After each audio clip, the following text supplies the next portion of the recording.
Ka qenë është kohë e shkurtër për të shpalosur programet, sa e vështirë është duke u nisur seancë zgjedhje të parakohshme? Tani është e vështirë sepse ligji ka kriju vështirësitë e veta. Ne jemi deputet që duhet të kërkojmë vota në gjithë Kosovën dhe nuk kemi zona të veçanta të Kosovës në të cilat mund të kërkojmë votat.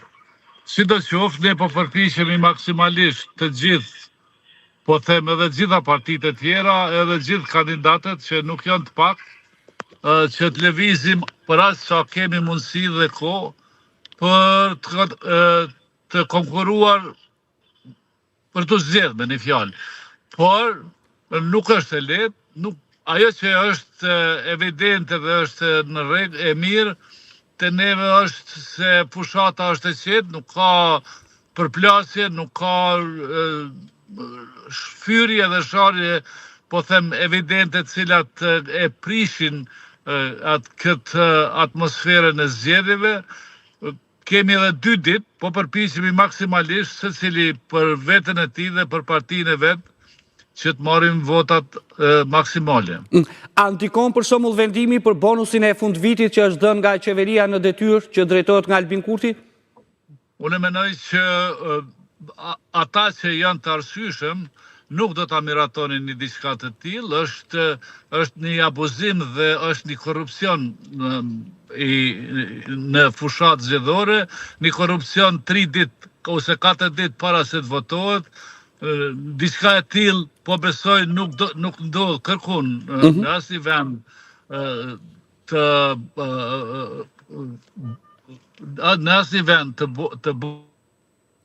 qoftë edhe të rajonit, po thoni, përveç Evropës.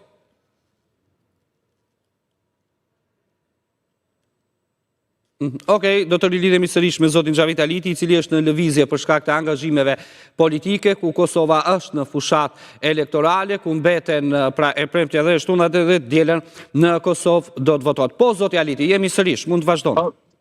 Thërë që është abuzim elektoral, korrupsion elektoral i kryeministrit aktual në detyrë të qeverisë së Kosovës, nuk është normale që 3-4 ditë para se të fillojnë zgjedhjet të shpërndajnë parët e buxhetit të Kosovës, jo pse nuk kanë nevojë njerëzit dhe pse nuk duhet ju dhënë ndihma, por në fushat parazgjedhore, në fushat gjatë fushatës zgjedhore nuk ka si logjik që të shpërndahen vota asi para të buxhetit të Kosovës për të marrë vota.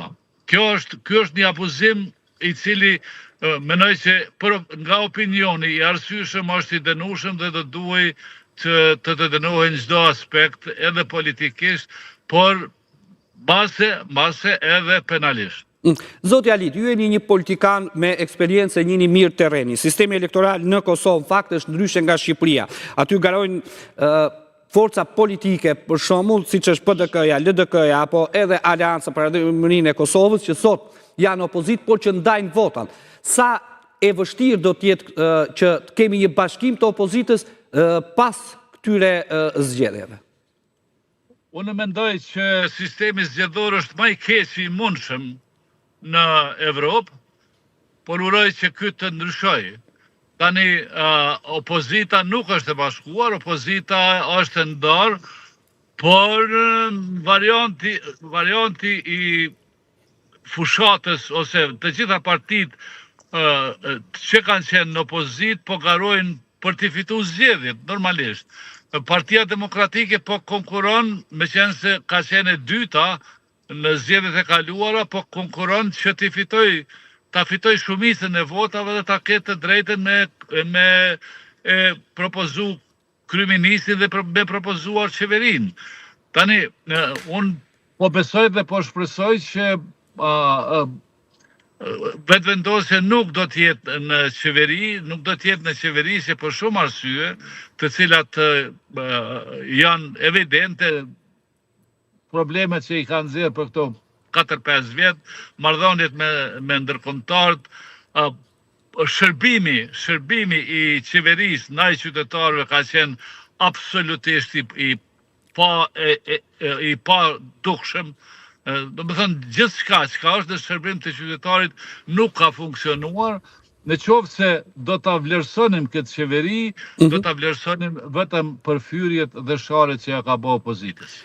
Zoti Aliti, e majmë në mënyrë hipotetike, në rast se vetë vendose del partije parë, por nuk e bën dot qeverin, ndryshe nga hera e kaluar, kur opozita nuk u bashkua për të formuar qeverin që edhe mund ta bënte, në rast se do të jemi në të njëjtin skenar, cili është komenti juaj? Duhet që opozita tjetë ajo ta formojë qeverin dhe mos të lërë sërish në detyrë Albin Kurtin dhe sërish të kemi zgjedhje në Kosovë? Jo, unë po besoj që qeveria do të bëhet dhe në secilin variant duhet që Partia Demokratike ta bëjë qeverin, por eventualisht në qoftë se ndodh kjo që po e thoni tani, unë po besoj që edhe partitë opozitare në mush, në më thënë, i kanë parasysh pasojat e një viti pa qeveri, dhe po besoj që në çdo variant duhet që partitë opozitare që janë tani të drejtojnë qeverinë e Kosovës. Zoti Aliti, ishte një gabim, një lëvizje gabime opozitës që e la në detyrë zotin Albin Kurti, ku mund t'ishe bashkuar dhe ta kishe formuar, le të themi, qeverinë, edhe pse mund t'ishe një qeveri jo shumë jetë gjatë? Ka qenë gabim dhe nuk duhet me përsërit një veprim të tillë.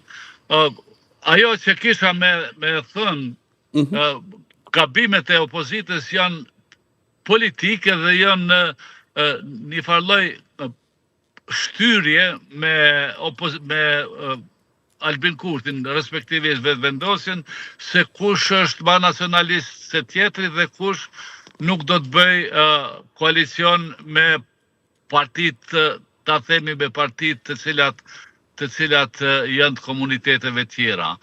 Pra, gjithçka është e mundshme dhe unë po besoj që sipas sondazheve që po bëhen, partitë opozitare me çdo kush do të jenë qeverisë në Kosovë për 4 vjet. Zoti Aliti, unë ju falenderoj. Faleminderit shumë për shkak edhe të angazhimeve dhe do të jemi sërish herë tjetër së bashku. Ditë të mbarë dhe faleminderit. Ishim me ish në kryetarin e Kuvendit të Kosovës, kandidat për deputeti PDK-s,